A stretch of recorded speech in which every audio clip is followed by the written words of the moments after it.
السلام علیکم ناظرین، گزشتہ پروگرام میں ہم نے امت مسلمہ کی مادی قوت پر گفتگو کی تھی اور روحانی قوت پر گفتگو کا سلسلے کو آگے بڑھایا تھا۔ آج ہم اسی گفتگو کو آگے بڑھائیں گے۔ شاہنواز صاحب، پچھلے پروگرام میں ہم نے بات کی تھی امت مسلمہ کے عقیدہ توحید پر، جو وہ کس طرح سے ایک روحانی قوت ہماری بنتا ہے۔ عقائد کی سطح پر اور کون کون سی ہماری ایسی قوتیں جو امت مسلمہ کو قوت فراہم کر رہی ہیں؟ جی، امت مسلمہ کی بہت ساری ایسی قوتیں ہیں، روحانی طاقتیں، کہ جو کسی دوسری امت کو اس روئے زمین کے اوپر حاصل نہیں ہیں۔ ہم نے گزشتہ پروگرام کے اندر بات کی تھی عقیدہ توحید کی، اس کی معنویت پر، اس کے پرپس پر اور اس کی سگنیفیکنس کے اوپر، اور یہ بتایا تھا کہ باقی اقوام کے تناظر میں امت مسلمہ کو عقیدہ توحید کی بنیاد پر کیا روحانی طاقت حاصل ہے۔ انسان کا مسئلہ یہ ہے کہ وہ صرف خدا کے عقیدے پر ایمان لا کر نہیں رہ جاتا، بلکہ وہ یہ بھی جاننا چاہتا ہے کہ جس خدا پر وہ ایمان رکھتا ہے اس خدا کی مرضیات کیا ہیں، یعنی اس کی پسند اور ناپسند کیا ہے۔ یعنی یہ جاننا بہت ضروری ہو جاتا ہے خدا کے بارے میں، مطلب خدا سے تعلق قائم کرنے کے لیے اور وہ جو اخروی زندگی ہے اس سے اپنے آپ کو منسلک کرنے کے لیے جاننا ضروری ہے کہ اس دنیا میں خدا کی مرضیات کیا کیا ہیں، خدا کن چیزوں سے خوش ہوتا ہے، کن چیزوں سے ناراض ہوتا ہے، کن چیزوں کو وہ حلال کہتا ہے، کن چیزوں کو وہ حرام کہتا ہے، اس کے نزدیک جنت کی طرف جانے والا راستہ کون سا ہے، جہنم کی طرف جانے والا راستہ کون سا ہے۔ یہ جانے بغیر ہم اپنے خدا کو خوش نہیں کر سکتے اور اس کو راضی نہیں کر سکتے، اور ہم اخروی کامیابی کے حقدار نہیں بن سکتے اگر ہم یہ نہ جانیں۔ تو اس کانٹیکس میں جب آپ دیکھتے ہیں امت مسلمہ کی روحانی طاقت کو، تو آپ کو لگتا ہے کہ امت مسلمہ اس روئے زمین کی واحد امت ہے کہ جس کو کامل یقین کے ساتھ، 100% یقین کے ساتھ، 100% اتھارٹی کے ساتھ، 100% سند کے ساتھ یہ معلوم ہے کہ خدا کی مرضیات کیا ہیں، اور یہ چیز اس کو معلوم ہے قرآن مجید فرقان حمید کے ذریعے سے، جو کہ اللہ تعالیٰ کی آخری کتاب ہے۔ یعنی قرآن مجید وہ کتاب ہے کہ جو رسول اکرم صلی اللہ علیہ وسلم پر جس طرح 1400 سال پہلے نازل ہوئی تھی، حرف بحرف اسی طرح سے موجود ہے، اور یہ وہ بات ہے کہ جو مسلمانوں کی یا اسلام کے بدترین مخالفین بھی مانتے ہیں۔ یعنی دنیا میں کوئی آدمی بھی اسلام کو اپوز کرنے والا آپ کو ایسا نہیں ملے گا جو یہ کہے کہ قرآن میں کوئی تحریف ہوئی ہے۔ قرآن میں الحمدللہ کبھی کوئی تحریف نہیں ہے، اور یہ مسلمانوں کا تو کمال نہیں ہے، یہ تو اللہ تعالیٰ کی عنایت ہے۔ اللہ تعالیٰ نے قرآن کے تحفظ کا خود ذمہ لیا ہوا ہے، تو خدا نے چونکہ ذمہ لیا ہوا ہے اس لیے قرآن کے اندر کوئی آمیزش ہو نہیں سکتی۔ تو قرآن کے وسیلے سے ہم جانتے ہیں، مسلمان جانتے ہیں 100% یقین کے ساتھ کہ خدا ہم سے کیا چاہتا ہے، کس بنیاد پر وہ ہمیں جنت کا مستحق بناتا ہے، کس بنیاد پر ہم اس کے نزدیک جہنم کے میں جانے والے بن جاتے ہیں، کیا چیز اس کے نزدیک خوش ہونے والی ہے، کیا چیز اس کے نزدیک ناراض ہونے والی ہے۔ ہمیں یہ بات 100% یقین کے ساتھ معلوم ہے قرآن کے وسیلے سے۔ جب آپ باقی امتوں کا حال دیکھتے ہیں، مطلب انجیل جو ہے وہ ظاہر ہے کہ آسمانی کتاب ہی ہے، لیکن ہم سب جانتے ہیں کہ انجیل کے اندر تحریف ہو چکی ہے، اور انجیل کی تحریف کا یہ عالم ہے کہ انجیل کے ماننے والے دو بڑے گروہوں میں بٹے ہوئے ہیں، ایک کیتھولکس کا طبقہ ہے اور دوسرا پروٹسٹنٹ کا طبقہ ہے۔ آپ کو معلوم ہے کیتھولکس کی بائبل اور ہے، پروٹسٹنٹ کی بائبل اور ہے۔ پروٹسٹنٹس نے بائبل کے 13 چیپٹرز افسانہ و افسوں کہہ کر بائبل سے نکال دیا، کہا کہ ہم ان کو مانتے نہیں، ان پر ہمارا یقین ہی نہیں ہے، کیونکہ ان کے نزدیک وہ لاجیکل نہیں ہے، یا عقل کے جو پیمانے انہوں نے وضع کیے اس کے مطابق نہیں ہے۔ تو مطلب یہ کتنی بڑی بات ہے، یہ مطلب ایک کتاب کی بنیاد پر دو فرقے وجود میں آ گئے، ایک فرقے کی کتاب کوئی اور ہے، دوسرے فرقے کی کتاب کوئی اور ہے۔ یا آپ توریت کی بات کرتے ہیں تو توریت بھی ایک مطلب تحریف شدہ کتاب ہے، اور یہودی وہ قوم ہے دنیا کی کہ جنہوں نے چھوٹے چھوٹے فائدوں کے لیے توریت کی انٹرپریٹیشنز کو تبدیل کیا ہے، اپنے انبیاء کو قتل کیا ہے، ٹھیک ہے، تو وہ بھی اوتھینٹک نہیں ہے۔ یا آپ ویدوں کی بات کریں تو ویدوں کا زمانہ ہی ہمیں معلوم نہیں ہے کہ وہ کس زمانے میں نازل ہوئے، اور ہم نہیں جانتے یقین کے ساتھ کہ اس میں کیا الحاقی ہے اور کیا حقیقی ہے۔ تو قرآن مجید واحد کتاب ہے اس دنیا کے اندر کہ جس کی بنیاد پر ہم 100% یقین کے ساتھ جانتے ہیں کہ خدا ہم سے کیا چاہتا ہے، ہم اس کو کس طرح سے خوش کر سکتے ہیں، اس کی ناراضگی سے ہم کیسے بچ سکتے ہیں۔ تو اس کا مطلب یہ ہے کہ اس دنیا کی کامیابی اور اس آخرت کی اس زندگی کی کامیابی کہ جو لاکھوں کروڑوں اربوں سال پر محیط ہو سکتی ہے، اس کی کامیابی کا انحصار کتاب اللہ کے اوپر ہے، اور وہ صرف مسلمانوں کے پاس ہے۔ تو یہ مسلمانوں کی اتنی بڑی روحانی طاقت ہے کہ اس کا بھی جتنا شکر کیا جائے وہ کم ہے، اس پر بھی جتنا فخر کیا جائے کم ہے، اور اس بات کو جتنا پروپیگیٹ کیا جائے وہ بھی کم ہے۔ لیکن مسلمانوں کی دشواری یہ ہے، یا ان کا المیہ یہ ہے کہ وہ اپنی اس روحانی طاقت سے بھی، یعنی عقیدہ توحید کی طرح وہ اپنی اس روحانی طاقت سے بھی آگاہ نہیں ہے۔ انہوں نے قرآن کو جو ہے وہ ایک ایسی کتاب بنا لیا ہے کہ جس سے اس کو محبت اور عقیدت تو بہت ہے، لیکن جس کو اکثریت پڑھتی نہیں ہے، اور پڑھتی ہے تو ترجمے کے ساتھ نہیں پڑھتی ہے، اس کو معلوم ہی نہیں کہ اس کتاب کے اندر کیا لکھا ہوا ہے، خدا اس سے کیا کہہ رہا ہے کیا نہیں کہہ رہا ہے۔ لیکن عقیدے کی سطح پر اگر آپ دیکھیں تو مسلمان اس دنیا کی واحد امت ہے کہ جو مرضیات الہی سے بتمام و کمال آگاہ ہے۔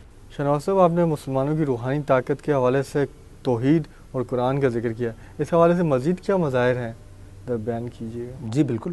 مثلا مثال کے طور پر یعنی انسان یہ جاننا چاہتا ہے کہ کیا اس زندگی کا کوئی خالق مالک ہے، اور اسلام بتاتا ہے ہمیں کہ ہاں اس زندگی کا ایک خالق مالک اور ایک رازق ہے، ہم اسی کی طرف سے آئے ہیں، اسی کی طرف لوٹ کے جانے والے ہیں. پھر وہ ہمیں قرآن کے ذریعے سے یہ بتاتا ہے کہ جس خالق اور مالک اور رازق پر ہم ایمان رکھتے ہیں اس کی مرضیات کیا ہیں، اس کی پسند اور ناپسند کیا ہے. لیکن انسان صرف یہ جاننے پر اکتفا نہیں کرتا، وہ اس سے زیادہ جاننا چاہتا ہے. وہ یہ جاننا چاہتا ہے کہ خدا کی مرضیات کو بسر کرنے کا کامل ترین نمونہ کیا ہے. یعنی انسان کی زندگی کی ایک بڑی ریکوائرمنٹ یہ ہے کہ انسان حوالوں کا اور مثالوں کا محتاج ہوتا ہے. یعنی ہم سب اپنی زندگی کے مشاہدات اور تجربات سے جانتے ہیں کہ جب ہم بچے ہوتے ہیں تو ہم اپنے والدین کو اتھارٹی بناتے ہیں. ہمارے والدین جس طرح سے بیہیو کرتے ہیں اسی طرح سے بیہیو کرتے ہیں. جو ان کا ریلیجن ہوتا ہے وہ ریلیجن ہم اختیار کر لیتے ہیں. جو ان کی زبان ہوتی ہے وہ زبان ہم اڈاپٹ کر لیتے ہیں. جو کھانے وہ کھاتے ہیں وہ ہمیں پسند ہو جاتے ہیں. جو چیزیں ان کو ناپسند ہوتی ہیں وہ ہمیں ناپسند ہو جاتی ہیں نا. بچہ گرو کرتا ہے اسی طرح. اگر وہ یہ بلیو نہ کرے کہ اس کے والدین سپیریئر ہیں، وہ اتھارٹی ہیں، تو وہ کبھی گرو ہی نہیں کر سکتا، وہ کبھی لرن نہیں کر سکتا. لیکن انسان جب بڑا بھی ہو جاتا ہے تو بھی وہ زندگی کے بہت بنیادی سوالات کے بارے میں اسی طرح علم کا محتاج رہتا ہے جس طرح کہ وہ، یا اسی طرح نمونوں کا محتاج رہتا ہے جس طرح کہ وہ بچپن کے اندر نمونوں کا محتاج تھا. تو ہم محتاج ہیں اس بات کے کہ خدا کی مرضیات کو، یعنی قرآن کو اور خدا کی مرضی کو بسر کرنے کا اعلیٰ ترین نمونہ کیا ہو سکتا ہے، تاکہ میں اس نمونے کو دیکھوں اور اپنی زندگی کو اس نمونے کے مطابق بناؤں. ٹھیک ہے. تو اس حوالے سے جب ہم مسلمانوں کی روحانی طاقت کا جائزہ لیتے ہیں تو ہمیں معلوم ہوتا ہے کہ رسول اکرم صلی اللہ علیہ وسلم کی سیرت طیبہ وہ کامل ترین نمونہ ہے کہ جو اسلام کے حوالے سے ہمیں فراہم ہوتا ہے، اور اس نمونے کو فالو کر کے ہم دنیا کے اندر بھی کامیاب ہو سکتے ہیں اور آخرت کے اندر بھی کامیاب ہو سکتے ہیں. اور یہ نمونہ اتنا کامل ہے، اتنا پرفیکٹ ہے کہ اس سے زیادہ کامل نمونہ نہ کبھی دنیا کے اندر کوئی ہوا ہے، نہ اس کے ہونے کا کوئی امکان باقی ہے، اس لیے کہ رسالت اور نبوت رسول اکرم صلی اللہ علیہ وسلم پر ختم ہو گئی. ٹھیک ہے. اور اس کی یعنی گویا کاملیت کا ایک چھوٹا سا ثبوت یہ ہے کہ رسول اکرم صلی اللہ علیہ وسلم کی سیرت طیبہ کو چونکہ قیامت تک کے لیے نمونہ بننا تھا، اس لیے اللہ تعالیٰ نے رسول اکرم صلی اللہ علیہ وسلم کی سیرت کا چھوٹے سے چھوٹا پہلو بھی محفوظ کر دیا ہے.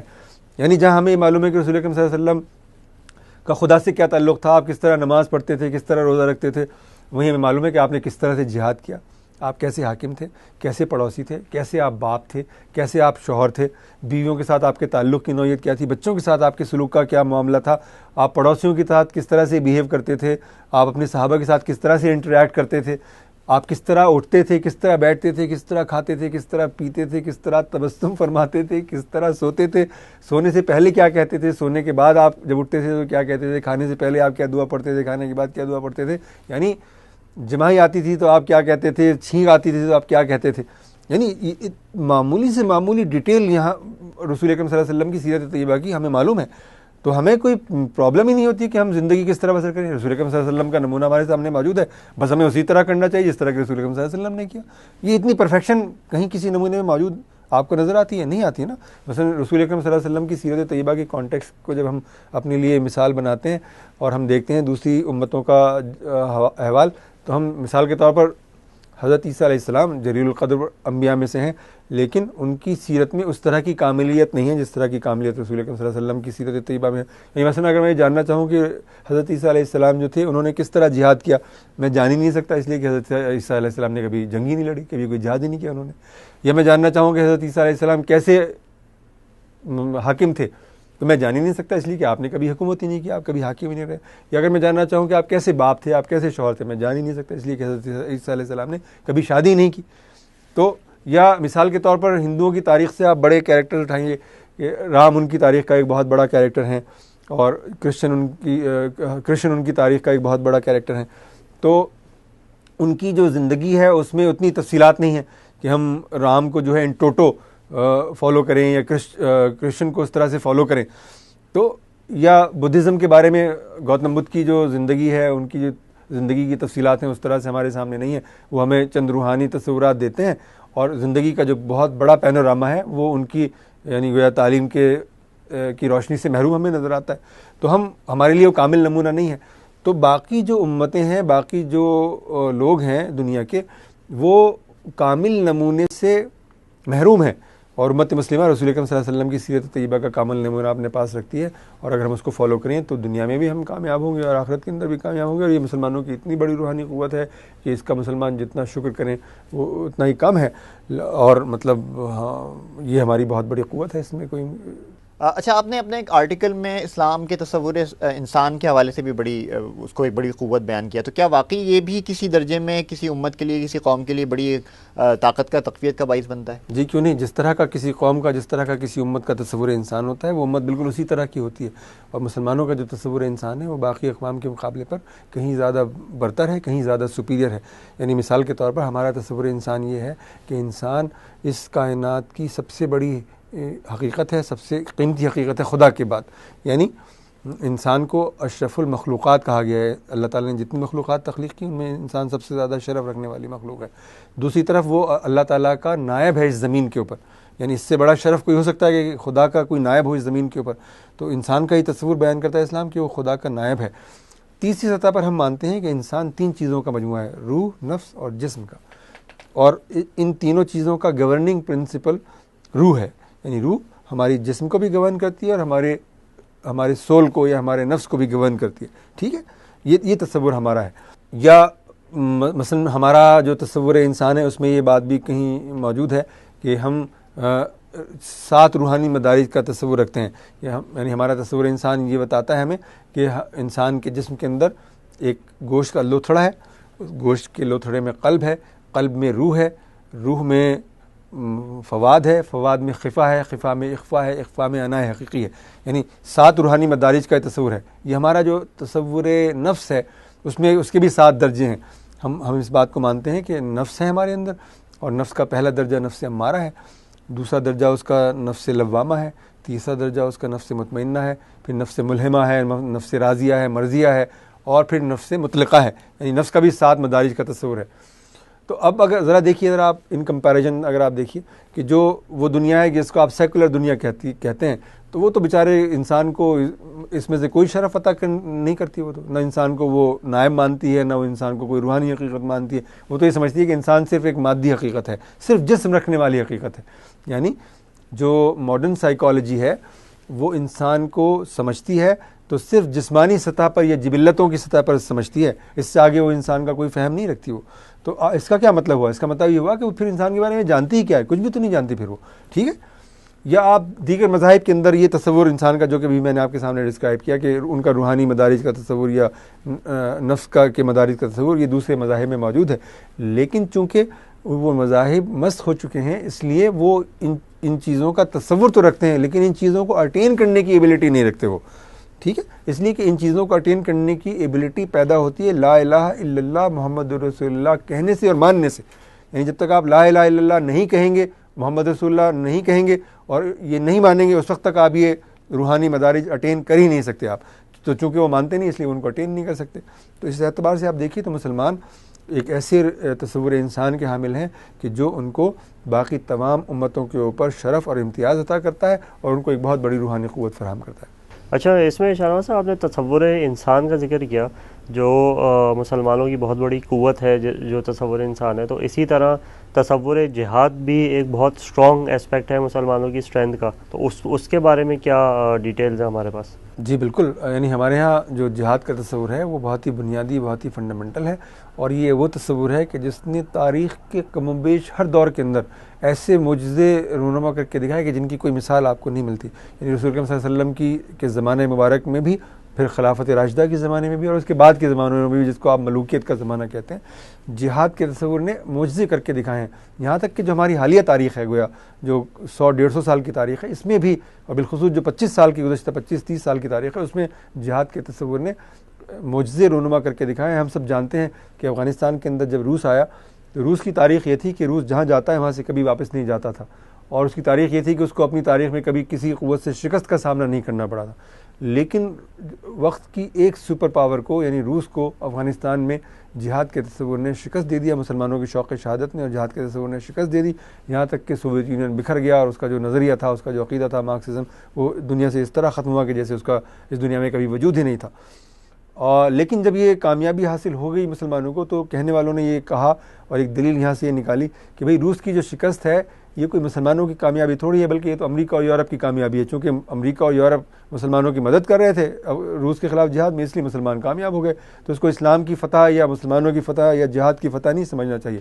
چنانچہ جب امریکہ 9/11 کے بعد افغانستان میں آ رہا تھا تو اکثر لوگوں کا یہ خیال تھا کہ اب افغانستان کے اندر وہی ہوگا جو امریکہ چاہے گا، لیکن جو گزشتہ 8-10 سال کی تاریخ ہے وہ آپ کو معلوم ہے کہ امریکہ کو افغانستان کے اندر مکمل شکست کا سامنا کرنا پڑا ہے، اور مٹھی بھر مجاہدین نے امریکہ کی طاقت کے اس کو طلسم کو توڑ دیا. تو آپ اس تناظر میں دیکھیں تو 30 سال میں جہاد کے تصور نے وقت کی 2 سپر پاورز کو یک کے بعد دیگر شکست دی ہے، اور یہ پوری انسانی تاریخ میں سے کوئی دوسری مثال موجود نہیں ہے.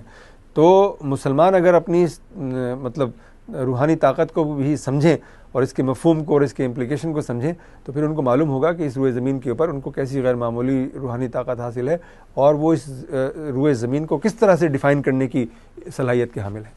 اچھا، اس میں آپ نے ایسے بتایا کہ مسلمان اگر اپنی اس قوت کو ریئلائز کر لیں تو وہ ڈیفائننگ پوزیشن میں دنیا میں آ جائیں گے. تو یہ کس طرح سے پاسبل ہوگا کہ مسلمانوں میں کانسیپٹ کے لیول پہ کمزوری ہے یا مسلمانوں پہ عمل کرنے کے لیول پہ کمزوری ہے اس وقت؟ جی، مسلمانوں کی بہت ہی بنیادی سوال آپ نے کیا.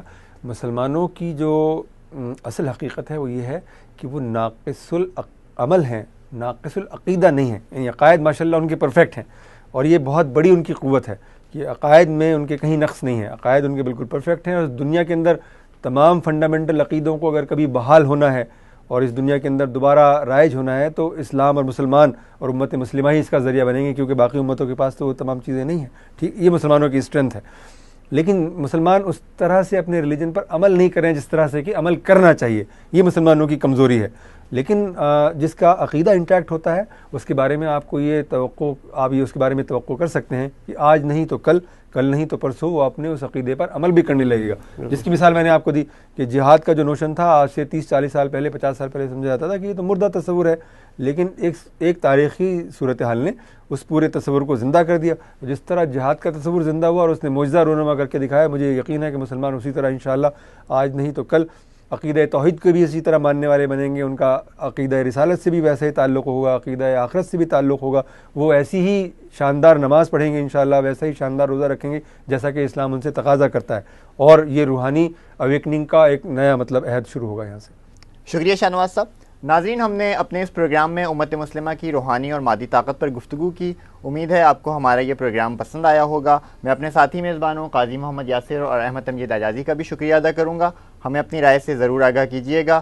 کسی اور موضوع کے ساتھ دوبارہ حاضر ہوں گے. جب تک کے لیے اجازت. اللہ حافظ.